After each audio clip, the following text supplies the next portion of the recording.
In the year 356 BC, on a summer night in the ancient city of Pella, Macedonia, a child was born who would one day shake the world. That night, storms raged across the land, lightning tearing through the skies as if the heavens themselves were announcing the arrival of someone destined for greatness. His name was Alexander. He was the son of King Philip II, a man of iron vision who had turned the small and fractured kingdom of Macedonia into a rising power, and Queen Olympias, a woman of fierce spirit and unshakable faith in destiny. From the moment of his birth, strange omens surrounded Alexander. Legends say that the temple of Artemis in Ephesus burned down that very night. A sign, the priests claimed, that a force had entered the world that would one day conquer all others. As a child, Alexander was curious beyond measure. While other boys played with wooden swords, he asked his tutors questions about the stars, the nature of courage, and the stories of heroes who lived before him. He admired Achilles, the legendary warrior of Troy, not just for his strength but for his immortality through glory. Alexander wanted the same, not just to live, but to live in memory forever. His father, Philip, was a great general. He had united the Greek city-states under Macedonian rule and dreamed of crossing into Asia to conquer the Persian Empire. But he also knew his son was different. When Alexander was only 10 years old, he saw a horse no one could control. The horse reared, kicked, and terrified every soldier who tried to tame it. But Alexander noticed something. The horse was afraid of its own shadow. Slowly he approached it, turned it toward the sun, and mounted it with calm confidence. The horse, named Bucephalus, obeyed him. The court cheered. King Philip smiled and said, "My son, you must find a kingdom big enough for your ambitions. Macedonia is too small for you." Those words stayed with Alexander all his life. As he grew older, he was sent to study under the greatest teacher of the ancient world, Aristotle. Under him, Alexander learned philosophy, science, medicine, and the art of logic. But more than books, Aristotle taught him how to think, how to lead men not only with strength but with wisdom. Yet, in Alexander's heart, there was always a fire, a belief that he was chosen by the gods for something extraordinary. By the age of 16, he was already leading armies. When his father went to war in Thrace, Alexander ruled Macedonia as regent. When a northern tribe rebelled, he led his forces to crush them, building a city in his victory called Alexandropolis, his first mark upon the map. But destiny would soon turn dark. King Philip, preparing for his grand campaign into Persia, was assassinated, struck down by one of his own guards during a wedding celebration. The kingdom trembled. Enemies rose everywhere, hoping the young prince would fail. Alexander was only 20 years old, but his reaction was swift, cold, and brilliant. He seized the throne, executed those involved in the plot, and rallied the army. Within weeks, the same men who had doubted him were marching under his banner. Greece, which had risen in rebellion after Philip's death, was brought to its knees once again. When Thebes resisted, Alexander stormed the city and destroyed it as a warning. The message was clear. The son of Philip was no boy. He was a lion born to rule. With Greece under control, Alexander turned toward his father's dream, the conquest of Persia. At that time, the Persian Empire was the richest and largest the world had ever known, stretching from Egypt to India.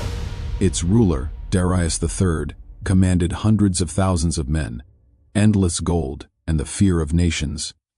To challenge him seemed madness, but to Alexander, it was destiny.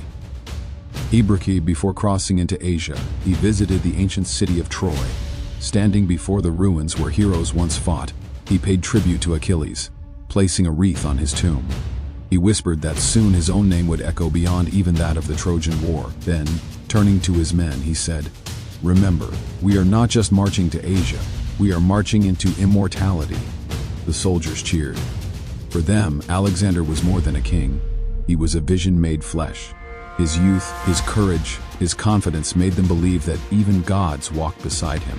But beneath that confidence lay a restless spirit. Alexander could not stop. Every victory, every step toward greatness only made him hunger for more. He once said, "There are no more worlds left to conquer," but at this time, his journey had just begun. When he reached the shores of the Hellespont, the narrow sea between Europe and Asia, he stood before the waters and declared, "From here, a new world begins." Taking a spear in his hand, he threw it into the Asian soil and said, "I claim this land for Macedonia." It was more than a declaration of war. It was a promise to the gods. Behind him stood an army of 30,000 men, disciplined, loyal, and hardened. The Macedonian phalanx, with its long spears and iron discipline, was unmatched in the ancient world. Alongside them rode the companion cavalry, Alexander's elite soldiers trained to follow him wherever he led, even into death. And in front of them stretched the Persian Empire, endless cities, deserts, mountains, and armies far larger than their own. But Alexander did not see fear. He saw destiny waiting to be taken. As the ships sailed across the water, he looked back one last time toward his homeland. Behind him was Macedonia, small, safe, known. Ahead was Asia, vast, wild, unknown. But he smiled, because Alexander had never been afraid of the unknown. He lived for it. In his mind, there was no turning back. There was only forward, toward glory, toward legend, toward the world itself. The mission had begun. The unstoppable journey of Alexander the Great had taken its first step. The sun rose over the Aegean Sea as Alexander's army set foot on Asian soil. It was the spring of 334 BC. For centuries, the Persians had ruled this land, their empire stretching wider than imagination. But now, a 22-year-old Macedonian king had arrived to challenge it. He marched with confidence, wearing simple armor, his eyes sharp and focused. To his men, he was not just their commander, he was their destiny. Many had served his father before him, but none had seen such burning purpose in a leader. Alexander walked among them, spoke with them by name, and shared their hardships. He was not a distant king, he was one of them. His first test came quickly. The Battle of the Granicus River. The Persian satraps, governors of Asia Minor, gathered their forces to stop him. They thought this young Macedonian would be crushed before his campaign even began. The Persians lined the far bank of the river with cavalry and infantry glittering in the sun, confident that no one could cross against such defense. But Alexander didn't wait for dawn. He led the charge himself, with water rising to their chests. The Macedonians fought their way across the river. Arrows rained from above. Horses stumbled on the stones, but Alexander pressed forward, his spear flashing. He spotted the Persian leaders and charged straight at them. One struck him on the helmet, the blade cutting deep. But before another blow could fall, one of his loyal companions cut the attacker down. Blood covered Alexander's face, yet he did not stop. When the battle ended, the Persian army lay shattered. Thousands were dead or scattered. The river that had seemed impossible to cross now ran red. The news spread like fire across Asia. The young Macedonian king had defeated the Persians in open battle. Alexander sent the captured Persian armor back to Greece with a message inscribed, "From Alexander, son of Philip, and the Greeks, except the Spartans." It was both a tribute and a challenge, a statement that a new power had risen from the west. As he advanced through Asia Minor, one city after another opened its gates to him. But he was not only a warrior, he was a statesman. Wherever he went, he respected local traditions and spared those who submitted peacefully. He wanted to be seen not as a destroyer, but as a liberator of Greek cities under Persian rule. In the city of Gordium, he encountered a strange legend. There stood a chariot bound with an intricate knot, the Gordian knot. And it was said that whoever could untie it would rule all of Asia. Alexander studied it for a moment, then drew his sword and cut it in half with a single stroke. "It is the same thing," he said calmly, "to untie or to cut." The soldiers cheered. To them, it was a sign that nothing, not even fate, could stand in Alexander's way. But his path was not without struggle. As he pushed eastward, Darius III, the great king of Persia, began assembling a vast army to crush this insolent invader. Tens of thousands of soldiers from across the empire, Persians, Medes, Babylonians, and even Greek mercenaries, gathered under his command. Darius was confident. He had wealth, numbers, and the fear of his enemies. Alexander had only willpower and strategy, but sometimes that is more powerful than gold. The two armies finally met near the small town of Issus in 333 BC. Alexander's forces were heavily outnumbered. The Persians stretched across the plain in dazzling formation, their banners shining under the sun. Darius himself stood in a golden chariot at the center, but Alexander knew something the Persians did not: terrain and timing. The ground near Issus was narrow, with mountains on one side and the sea on the other. Darius's great numbers became a weakness. His army could not spread wide enough to surround the Macedonians. Alexander struck like lightning. He led the companion cavalry straight into the Persian center, aiming directly for Darius. Arrows whistled past, the earth shook beneath charging horses, and the clash of bronze echoed through the valley. When Alexander's spear broke through Darius's guards, panic spread through the Persian lines. Darius looked once at the chaos before him and fled. His golden chariot was left behind, along with his family and treasure. The once mighty Persian king was now a man on the run. Alexander, finding the royal family in the enemy camp, treated them with dignity. He assured Darius's wife and daughters that no harm would come to them.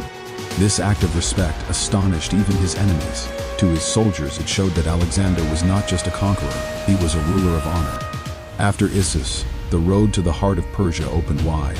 But Alexander turned south first, toward Egypt. The coastal cities once loyal to Persia fell before him. Tyre, the proud island fortress, resisted fiercely. For 7 long months, Alexander besieged it. His men built massive causeways, towers, and siege engines. Finally, the city fell, and the world understood the patience and power of this young king. When Alexander entered Egypt, he was greeted as a liberator. The people saw in him not a foreign invader, but a divine hero. The priests of Ammon declared him the son of the god Zeus. Whether he believed it or not, Alexander accepted this with calm pride. He knew the power of belief, and how it could unite people across nations. In the sands of Egypt, he founded a new city at the mouth of the Nile, Alexandria. He said it would be a bridge between East and West, a place where Greek knowledge and Egyptian wisdom would meet. The city would grow to become one of the greatest centers of learning in the ancient world. Standing by the river, Alexander gazed toward the horizon. Beyond the deserts and mountains lay the rest of the Persian Empire: Babylon, Susa, Persepolis. His victories had been great, but Darius still ruled the east, gathering new armies to resist him. Alexander smiled. He was not tired. In his heart burned the same fire that had driven him since childhood, the desire to go further, to see what no man had seen, to conquer what no man had conquered. He told his generals, "The world is not enough. We must go where even the gods have not gone." So with his army behind him, he turned once more toward the rising sun. The greatest battles of his life, and the fate of empires, still awaited him. His unstoppable mission was far from over. The wind of destiny swept across the vast lands of Asia. The young Macedonian king had already broken through the first defenses of the mighty Persian Empire. His victories at Granicus and Issus had turned the world's attention toward him. Yet, Alexander knew these were only the opening acts of a far greater war, a war that would decide who ruled the world. Far to the east, the great King Darius III was gathering strength. His pride had been wounded, his family captured, and his empire shaken. But Persia was not a kingdom that fell easily. From Babylon to Susa, from the plains of Mesopotamia to the highlands of Media, Darius called upon every satrap, every warrior, and every nation under his control. His message was clear: we will crush this Macedonian boy who dares to call himself the son of Zeus. While Darius prepared, Alexander marched. His army, though smaller, was unmatched in discipline and spirit. Every soldier had seen what he could do, how he led from the front, how no wound or obstacle slowed him. His courage had become their faith. They crossed mountains, rivers, and deserts, leaving behind the comfort of home for the endless horizon. As they advanced through Syria and Mesopotamia, Alexander reorganized his troops. He studied the terrain, learned the customs of the lands he entered, and built alliances with local rulers. To him, war was not only fought by the sword, it was also won by understanding. He respected the cultures he encountered, spoke with priests, and studied ancient temples. In this way, he began to transform from a Macedonian king into something larger, a universal ruler, a bridge between East and West. But the calm before the storm did not last long. In 331 BC, news arrived that Darius had gathered an army unlike anything the world had ever seen. It was said to number over 200,000 men: Persians, Bactrians, Scythians, Indians, and even war elephants. Darius had chosen the open plains near the village of Gaugamela for his stand. There, he would use his vast numbers to crush the smaller Macedonian force.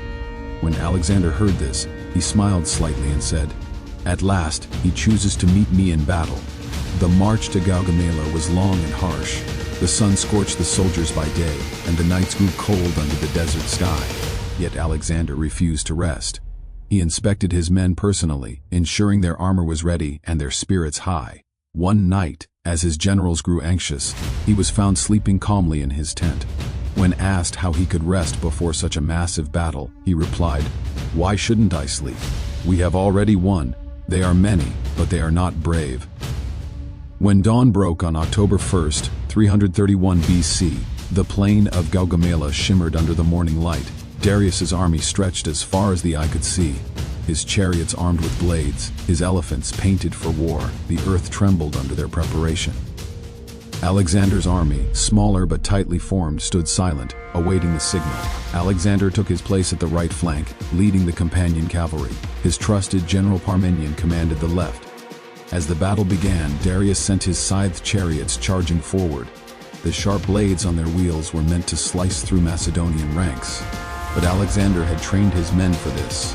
The soldiers opened their lines, allowing the chariots to pass through harmlessly, then struck them from all sides. Next came the Persian cavalry, fierce and numerous. Dust filled the sky as the two forces clashed. In the chaos, Alexander saw his chance. He spotted a gap forming in the Persian line, the exact moment he had been waiting for. He shouted a single command and charged directly toward the heart of the Persian army. The companion cavalry thundered behind him, their lances gleaming in the sun. Straight toward Darius they rode. The Persian guards fell one after another, and panic spread through the ranks. Darius, seeing Alexander himself racing toward him, lost his nerve once again. He turned his chariot and fled. This was the moment everything changed. The greatest empire of the ancient world, the Persian Empire, had been broken in a single morning. When the dust settled, the battlefield lay silent, except for the cries of the wounded. Darius's army scattered, leaving behind mountains of treasure and endless supplies. Alexander ordered that the Persian dead be buried with honor. Even in victory, he showed respect to his enemies, because he saw himself not as a destroyer, but as a successor of great kings. He entered Babylon, the heart of Mesopotamia, not as a conqueror, but as a liberator. The people welcomed him with open arms. Temples reopened, the priests blessed him, and the city offered its keys to his hands. For the first time, Alexander walked through streets older than history itself, the same streets once ruled by kings like Nebuchadnezzar. In the grand halls of Babylon, he sat upon the golden throne of Darius, yet he felt no pride, only determination. He knew this was not the end. The empire still stretched far to the east. Darius had escaped, and Alexander could not rest while his rivals still lived. He moved next to Susa, the treasure capital of Persia. There he found unimaginable wealth, gold, jewels, and artifacts gathered from centuries of conquest. But he did not waste it in celebration. Instead, he used it to reward his soldiers, rebuild cities, and prepare for the next march. When he finally reached Persepolis, the ceremonial capital of Persia, he stood before its magnificent palaces and columns rising toward the sky. It was the symbol of Persian glory, and now it lay before the son of Macedonia. For months, Alexander had admired the Persian culture, but in Persepolis he saw the arrogance of kings who had once tried to conquer Greece. The memories of Persian invasions, of Xerxes and his burning of Athens, still lived in Greek hearts.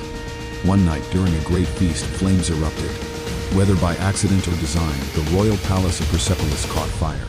Some said Alexander himself ordered it as revenge for Greece.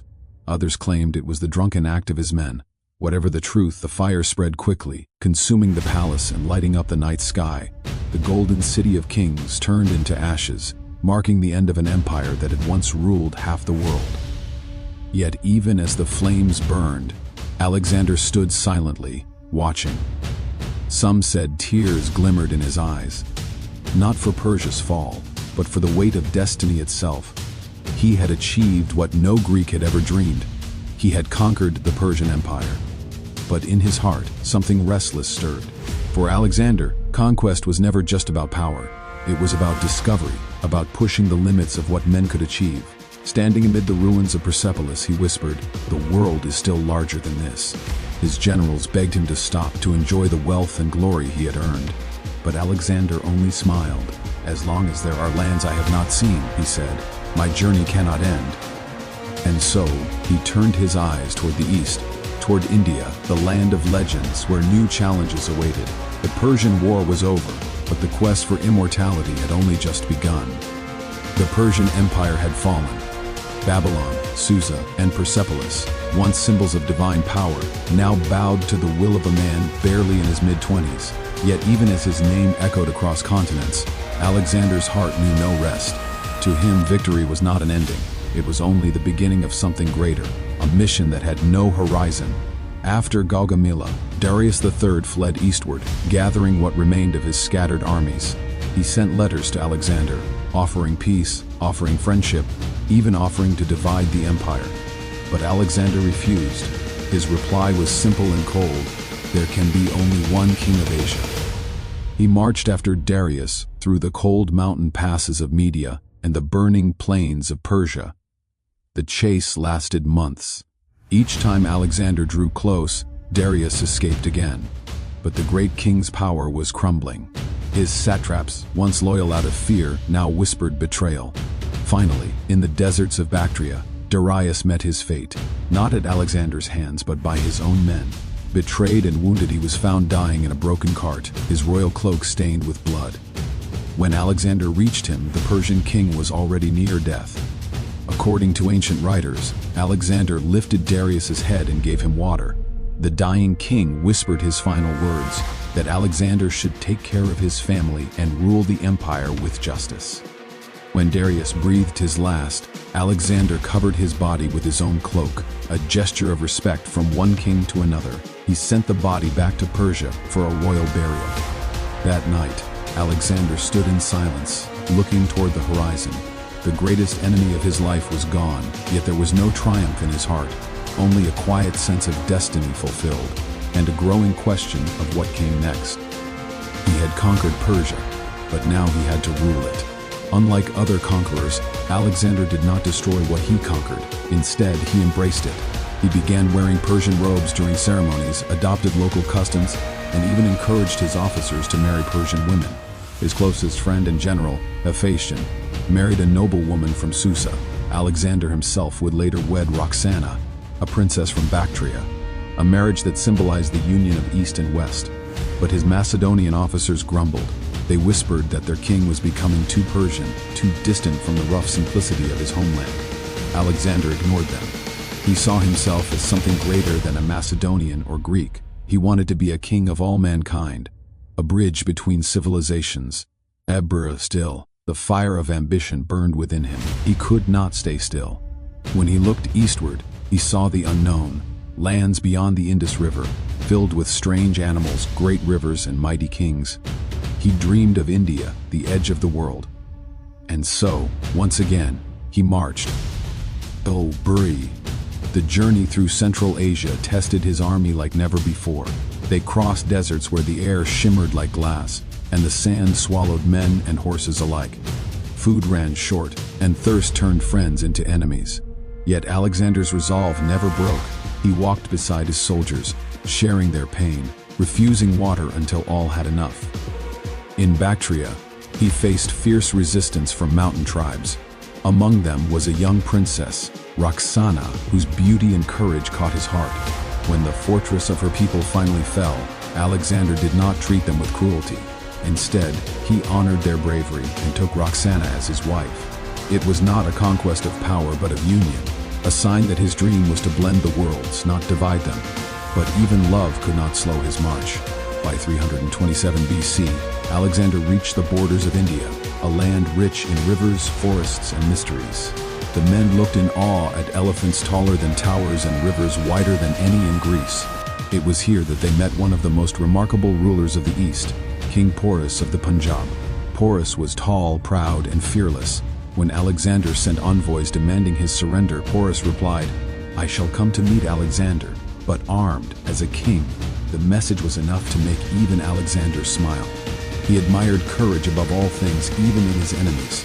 The armies met near the banks of the Hydaspes River, one of the greatest battles of Alexander's campaigns. The rain poured from the sky, turning the ground into mud. Porus's elephants thundered forward, shaking the earth, their tusks gleaming, their riders armed with long spears. The Macedonians had never faced beasts like these before. Horses panicked, men faltered. But Alexander adapted quickly. He ordered his archers to target the elephants' riders, while his phalanx advanced with precision. The battle raged for hours under the storm. At one point, Alexander himself faced the charge of Porus's elephant, but even as chaos roared around him, he stayed calm, striking with deadly timing. When the dust cleared, Porus stood surrounded, bleeding but unbowed. Alexander approached and asked him, "How do you wish to be treated?" Porus replied, "Like a king." Alexander smiled and said, "So be it." He not only spared Porus, but restored his kingdom, making him an ally. This act of honor became one of the most legendary moments in Alexander's life. To his soldiers, it showed that he was not merely conquering lands, he was winning hearts. Yet, the farther he marched, the more weary his men became. They had followed him from Macedonia through deserts, mountains, and foreign lands for nearly a decade. They had fought countless battles and seen wonders beyond imagination. When Alexander demanded to push further east, toward the unknown lands of the Ganges, his army finally refused. At the banks of the Hyphasis River, the men stood silent as rain fell around them. Alexander tried to inspire them. He spoke of glory, of adventure, of immortality. But even his words could not break their exhaustion. The men wanted to go home. For the first time, Alexander stood against an enemy he could not defeat, the weariness of human spirit. He looked at his soldiers, men who had followed him across the world, and his anger faded. "We have reached the edge of the world," he said softly. "If the gods wish us to go further, they will show another way." And so, reluctantly, Alexander turned back. The dream of reaching the Eastern Ocean faded behind him, but his legend had already reached beyond the limits of geography. On the way back, tragedy struck again. His beloved horse Bucephalus, who had carried him through every battle since childhood, collapsed and died. Alexander built a city in his honor, Bucephala, and for a moment, even the conqueror of the world wept. He continued his journey westward, through deserts harsher than any before. Thousands of his men perished from thirst and heat. After the thunder of Gaugamela faded and the dust of war settled, Alexander stood as the ruler of a world that once belonged to mighty Persia. But for him, victory was not an end, it was a beginning. His mind was already beyond the mountains, beyond the deserts, reaching for the unknown lands that ancient maps called the edge of the world. In Babylon, the people welcomed him not as a conqueror but as a king. The city, a symbol of ancient power, opened its golden gates to Alexander without resistance. As he entered the heart of Mesopotamia, he saw temples glowing under the burning sun and the great Euphrates flowing like a silver serpent through the land. The priests crowned him as the legitimate ruler of Asia. He respected their gods, offered sacrifices, and declared that he came not to destroy, but to unite. Soon after, Alexander turned his eyes toward the fabled city of Persepolis, the ceremonial capital of Persia, the House of Kings. Its palaces and halls stood as reminders of the empire he had conquered. When his army entered Persepolis, they found riches beyond imagination: gold, silver, silk, and treasures collected from generations of Persian emperors. But there was also silence, the silence of history changing forever. That night, a strange event took place. Surrounded by his companions, wine flowing freely, and torches burning bright, someone, perhaps Alexander himself, ordered the great palace of Xerxes to be set aflame. The fire rose to the sky, swallowing the city's glory in a storm of sparks and smoke. Many believed it was revenge for the Persian burning of Athens a century earlier. Others said it was the moment when Alexander realized that destruction brought no peace. As the flames reflected in his eyes, he whispered, "I have conquered Asia, but have I conquered myself?" After Persia, he marched south to Egypt. The people there, tired of Persian rule, hailed him as a liberator. At the sacred temple of Ammon in the Siwa oasis, Priests called him the son of Zeus. Legends say that when he stood in the desert, under the vast sky, Alexander felt he had truly become more than mortal. He dreamed of a city that would bear his name, Alexandria, a place where East and West would meet forever. But peace never lasted long in his restless heart. His destiny called him eastward, toward India, a land spoken of in whispers, full of mystery and powerful kings. The journey was harsh. The mountains of the Hindu Kush tested his army's courage, the deserts drained their strength. Yet Alexander marched on, driven by a hunger to reach the ends of the world. When he reached the Indus River, he faced King Porus, a ruler of great strength and honor. The Battle of Hydaspes was unlike anything his men had seen. Rain poured down. Elephants charged like living fortresses. The Macedonian phalanx trembled for the first time. But Alexander, fearless as ever, led the charge himself. His horse Bucephalus, his companion since youth, was wounded but carried him until the final victory. When the battle ended, Alexander approached the defeated Porus and asked, "How should I treat you?" Porus replied, "Like a king." Alexander, deeply moved by his bravery, not only spared him, but made him an ally. This battle changed Alexander. He began to see not enemies, but men of greatness. People he wished to unite under one world. He started wearing Eastern dress, married Roxana, a woman from Bactria, and encouraged his men to do the same.